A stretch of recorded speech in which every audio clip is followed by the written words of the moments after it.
Hello, welcome to my Let's Play of Fallen London. This is a browser-based game made by the same team that made Sun the Sea on Steam, which itself is a really good game.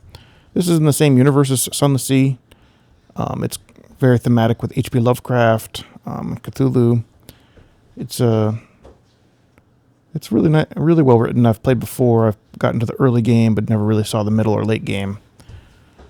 So I'd like to get more into it. So let's get started. I'll create a new account. Here we are on the account creations page. It says, welcome, delicious friend. You're only a few moments away from Fallen London. Enter a username and email and password, which I'll do later. And it says, when we ask if you're a lady or a gentleman, you can say lady or gentleman, and you can say, my dear sir, there are individuals roaming the streets of Fallen London this very moment with the faces of squid. Squid! Do you ask them their gender, and yet you waste our time asking me trifling and impertinent questions about mine? It is my own business, sir, and I bid you good day. So for this Let's Play, I'll be a gentleman, and we'll be this kind of captainy guy. Okay, we created our account, and here's the game. So it says, there's a bunch of tabs. The way this game works is a bunch of tabs. The story tab is where basically the game action happens. These other tabs are supporting. So it says, unjustly imprisoned. The view from your cell is magnificent. Fallen London is far below. You've come so far, and you're so close. No prison can hold you now. Hello, delicious friend. To find out who you are and why you're here, escape from prison. So these are the actions. So sometimes there's a lot of different actions, and there's a whole list of them here. Like sometimes this one, there's only one action. Concentrate on escaping. Get out of here first. We'll worry about the view later. Let's take a look at the other tabs real quick. So messages. Don't have any messages because it's a new account. This is myself. This is how I look. And I'm all my equipment. Not wearing. So I'm wearing a prisoner's mask, which gives me +1 shadowy. For some reason, they make these things out of satin. A great deal of stale beer has been spilt on it, though. You wouldn't wear it to a masked ball. And some ragged clothes. Barely enough to preserve your modesty. And a pair of iron manacles. And iron leggings. And they really got you nailed down. And then I got no inventory. This is where all your inventory stuff is. Bazaar is where you buy and sell stuff, but you can't get to that now. Fate is where you spend real money to buy more stories if you run out of content. There's a ton of content in this game. I don't think you really need to buy it. You can also subscribe for $7 a month to double your time. The way this game works, it's time-based. You get an action every, I think, a few minutes, and you have 20 actions max, unless you pay. I might pay if I really get into it. Plans keep track of stuff that you want to do but you haven't done yet. You can tag stuff. And there's a help section, which is kind of just a bunch of FAQ kind of material. All right, so let's escape from this prison. A plan forms. It's a half-mile fall from the barred cell window to the dark waters below. But a supply dirigible brings food to the prison every day. It passes directly below your window. And the mortar that holds the window bars in place is old and rotting. If you can work them free, you are now preparing for a daring escape. Onwards. And you can always record stuff in your journal if you want. If you think if you want to remember like what they said. How will you get through the bars? You need some sort of tools to loosen them. How will you acquire it? So the way this game works is there's 4 major skills: watchful, shadowy, dangerous, and persuasive. So watchful is like observation, intelligence, deduction. Watching improves as you do watchful tests. Obviously, you can improve it faster. Spending sudden insights. Okay. Shadowy, stealthy, and cunning. Dangerous is strength, ferocity, and soldiering. Persuasive is wit, charm, and possibility. So kind of just different words for standard RPG stuff. Fate is that real world currency. This is how much money you have. I don't have any money right now. And this is if you're subscribed. And you can see I get an action every 5 minutes. So it's counting down to the next action because I already took an action. So now I'm at 19 actions. So here's where you choose what basically role you want to take. And eventually you'll master them all, but in the beginning you kind of want to focus on something. So I think I'm going to go shadowy, because shadowy is basically kind of a thief. Is that right? Yeah. So shadowy, basically you're a thief. To start out with, you're a pickpocket.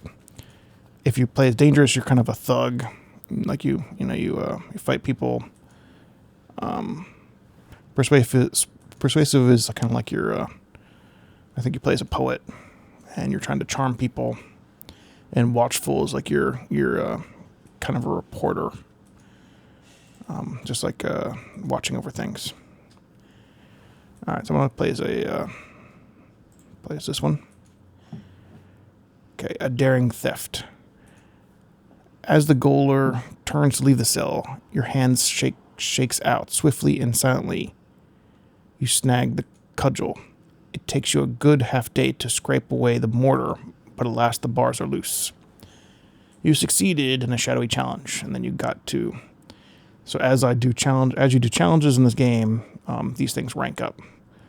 So shadowy is slowly increasing. So I was at 5, and I'm basically a little bit towards 6. Your preparation is complete. Here we go. Escape from the Newgate prison. With the final struggle, you wrench the bars free, squeeze hastily through the window as a supply dirigible approaches. Escape. With the final struggle, you wrench the bars free, squeezing hastily through the window as the supply dirigible approaches. You pause briefly on the narrow ledge outside, and then leap onto the upper surface of the dirigible, sliding several alarming feet before you get a grip. You are free. Fall London is now yours to explore. Welcome, delicious friend. Okay, so now we have some choices of where to go. So there's basically 4 starting places, and you can kind of travel between them as soon as the game opens up. Watchmaker's Hill is basically where the dangerous people hang out, because there's a lot of dangerous tasks there. Spite is where the shadowy people go, so that's where I'll go. And Vale Garden is about being persuasive, and Ladybones Road is another place which allows you to be watchful. So we'll go to Spite. Spite. The dirigible spirals slowly down the smoldering lights of fallen London. The cavern breezes of the Neath pluck at your clothing. You cough as smoke and acid fog drifts up from the dark streets of Spite.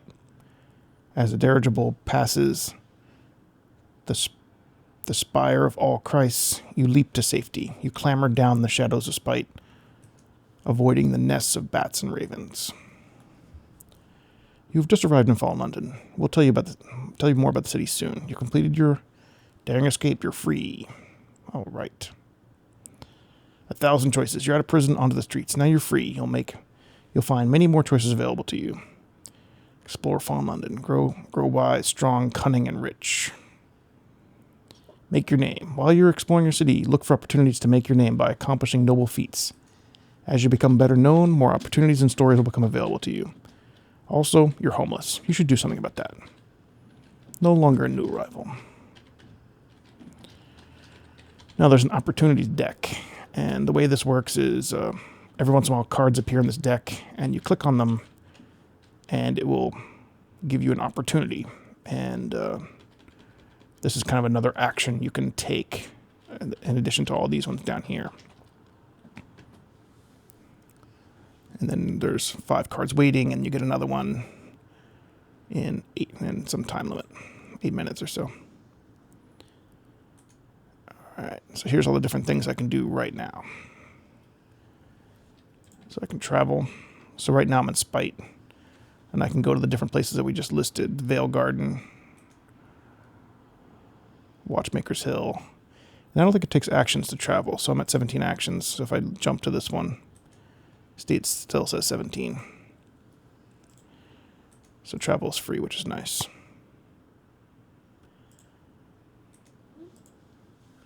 So basically you have Ladybones, Rhodes, Vale Garden, Spite. Spite says, the ragged old market of Spite is known for its silk weavers and its pickpockets. Blythe Hale is notorious for its feral cats. Flower Den Street is the heart of the worst crookery in Fallen London. So that's where I'm going to learn how to become a thief. And then while I'm here, then there's all these things I can do. So these gold ones, I think, are basically kind of more important, because this one is basically somewhere to live.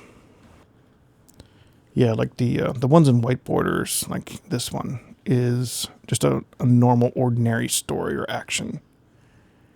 And then the ones in red are auto fire cards. You typically see those in here. They're cards that automatically fire. Tan is adventures. I think this one might be tan. I'm not sure. No. And then bronze is, I think, this color right here, which are larger stories. These are some of the more important stories. There's blue, which are ambitions, which are epic stories that last the entire game. And then there's gold, which are major storylines and important decisions. So these are all gold. So it kind of gives you a sense of what, kind of how important each of the kind of quest lines are. So you can think of these as kind of questies. All right, so you need an address, or the constable might scoop you off the streets for vagrancy.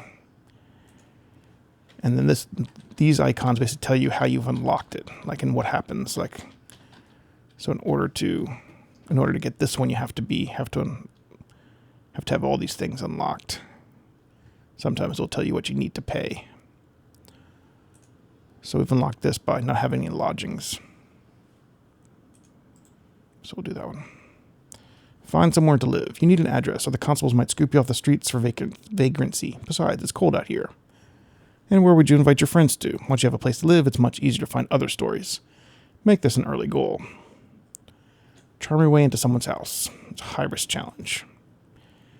You find yourself chatting to a widow who distributes food to the poor. Strange to find you on your streets, she says. You're obviously a gentleman of quality. If your persuasive is too low, you can travel to Vale Garden to increase it. So I guess we might want to do that too. So that's a hard one. Let's see. An exceptional story. Acopathy of urchins. We'll do that one later. I need to level up a little bit first. Season of Rex, an urchin dressed in black, perhaps just covered in soot, rushed a letter to you this morning. Do that one later. Let's just do a simple one. The Alley of Spite. The old ragged market of Old Spite is known for its silk weavers and its pickpockets. Alright, so once we're in the alley, Hale is notorious for its feral cats. Flower Den Street is the heart of the worst crookery in Fallen London. This is a good place to learn the ways of the shadows. Follow an unsuspecting mark. Sharpen your skills. You might learn something. A straightforward challenge.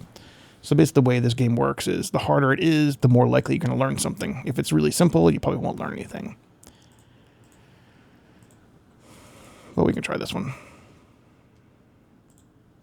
Let's see what it does. You've succeeded. You slip unseen from shadow to shadow until your target stops to doze on a park bench. Why waste the opportunity? You slip a roasty gold ring from his finger and vanish into the night. So you get 5 whispered hints and 10 pieces of rusty gold. Brooch passes, drawn by a pair of perfectly matched grays. One passenger, a bearded chap in a top hat, throws his head back in laughter at something in his bright-eyed female companion says. So you can do it again. I think I need something a little bit more tricky.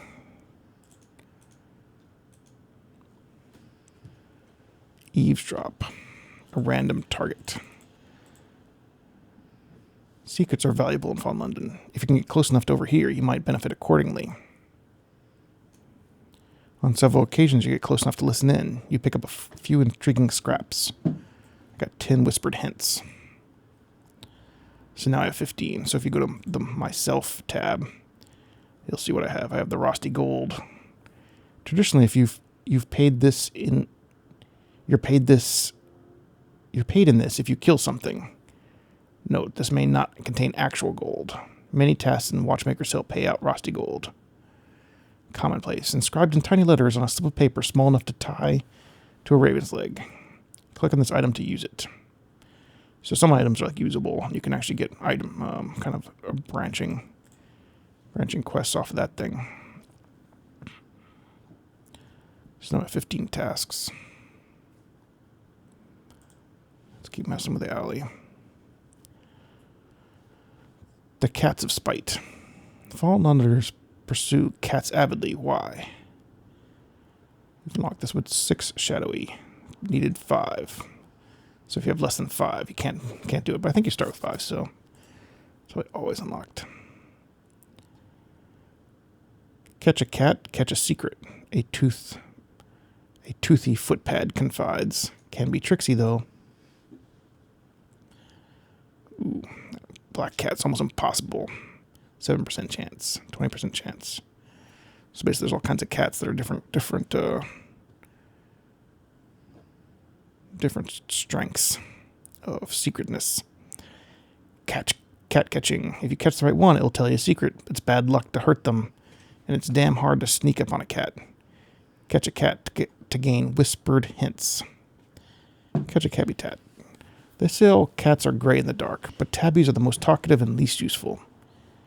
Let's try this one. 60% chance. That sounds pretty good. Nice. See, I got to 6 now. Does it increase immediately? No, not yet. Got 12 whispered hints. Onwards.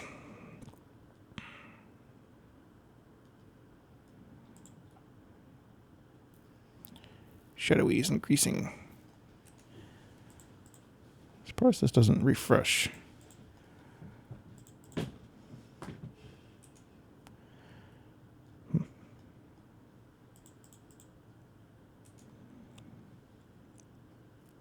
That's a 35% chance. I'll probably fail that one. It got away. There's nothing like the sounds of a cat's laughing. I'll just keep trying to catch the cat. It fails. There we go. Got to 7. So now it says. So maybe it's saying I got to 7. 6 plus 1 is 7. I guess that's the way it's working. You've gained Whispered Hint.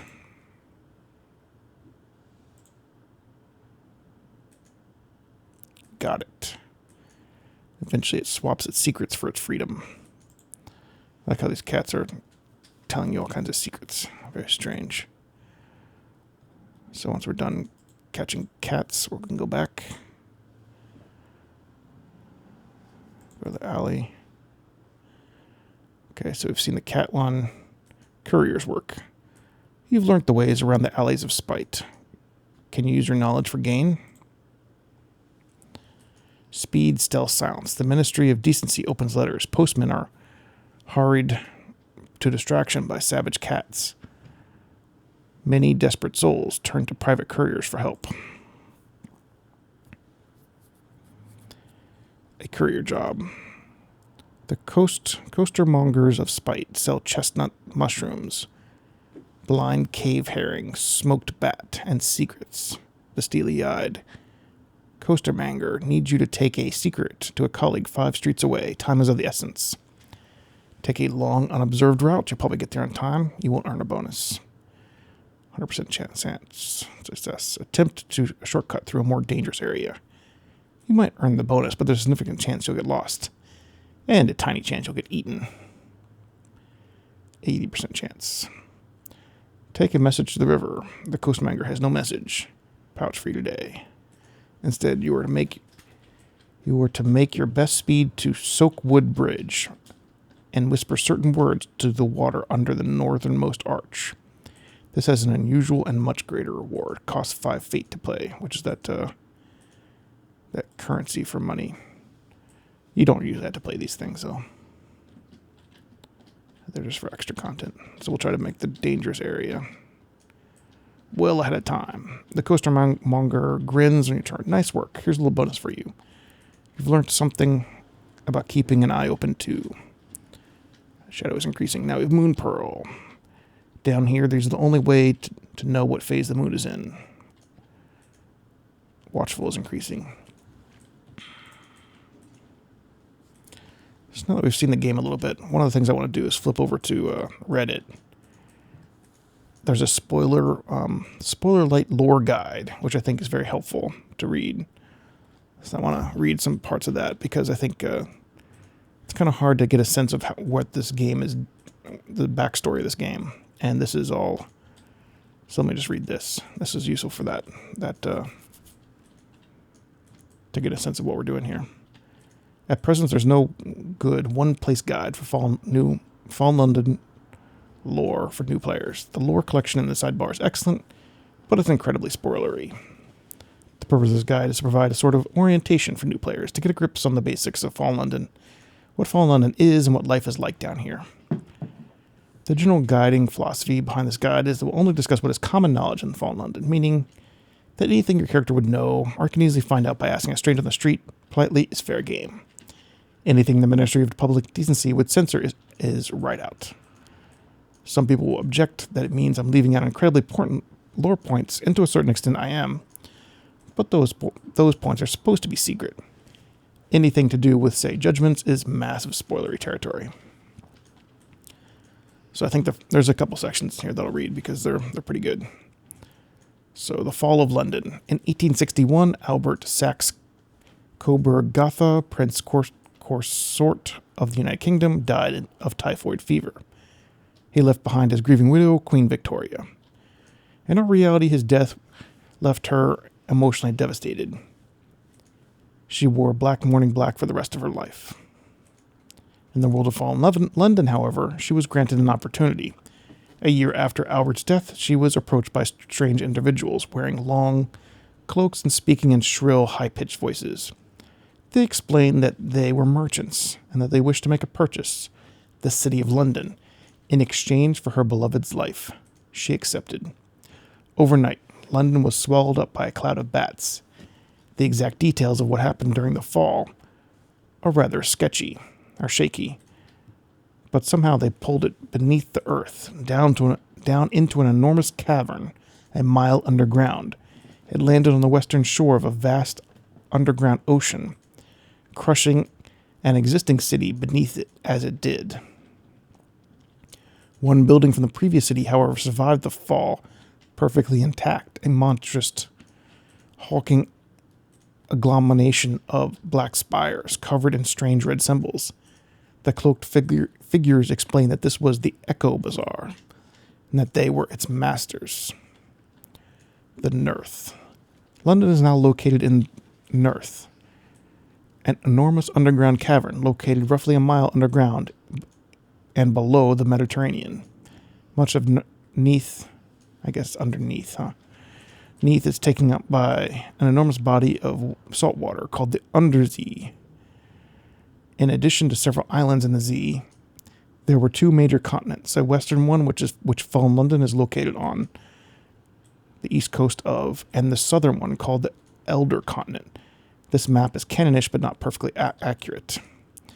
The Neath has a number of peculiar properties. The most immediately obvious one is the fact that death is no longer quite as permanent as it once was.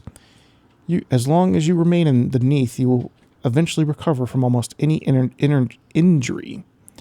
There are a few exceptions. Disease, extreme old age, and complete dismemberment are all lethal. You can still recover from drowning or dying at sea, but rather than coming back as yourself, you become a drownie, a sort of sea zombie who stubbornly believes that they are definitely dead. In all cases, however, the effect will immediately be ended by direct exposure to sunlight. Once you die in the Neath, you're stuck down here forever. Society of Fallen London. I'll read a little bit of this part. London is still technically the capital of the British Empire, and most of the old apparatuses of government are still kind of sort of intact. The Queen now keeps herself and the rest of the royal family perpetually locked up in Kingston Palace and has forbidden all use of her name. The government refers to her as Her Enduring Majesty, but most people derisively call her the Traitor Empress. Officially, the Masters of the Bazaar have no control over London's government, but they still manage to wrap it around there. Let's just go for what they call a finger. Any law the Masters wanted, Parliament will pass. Unfortunately, the Masters have never made up all the many demands of London, mainly trade regulations and certain potentially dangerous goods, censorship of controversial political material, and for some reason a strict tariff on the export of romance novels. I'll skip that section about the various people because it doesn't so much matter. Despite having certain recent failed military ventures, London does have a somewhat functional army, but the British Empire has definitely seen better days. Contact with the surface is difficult at the best of times, and most of the overseas colonies have been lost. It doesn't help that the Admiralty has apparently decided that the entire Royal Navy needs to concentrate on some engineering project they're working on down south, and all the concerns be damned. I'll skip that part. And then there's a criminal element. Yeah. Hell and devils. Just up the river from London is hell. Yes, really. Hell is inhabited, naturally, by devils. Devils appear humanish, although they sometimes have more obviously demonic features like red eyes and horns. They're apparently somewhat out of sync with the rest of the world and dress in fashions more appropriate for the 1920s in the game's actual time frame of the late 1880s. They're capable of being polite, charming, and affable, but make no mistake, every devil is a sociopath who wants exactly one thing: your soul. Alright, so that's enough of that. Alright, so now hopefully have some backstory. Let's see.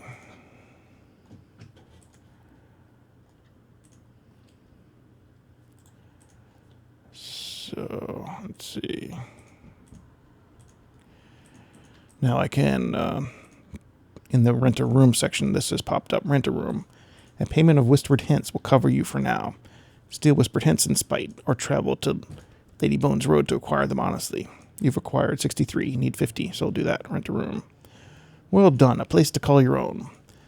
You deserve somewhere better, of course, but this will keep you out of the cold. It's a big improvement on the prison cell you were in such a short time ago.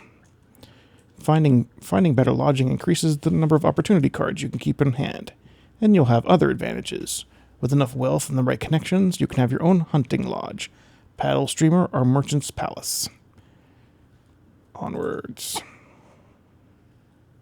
So now I have 2 slots. So now I have these 2 actions we'll play. 9 actions.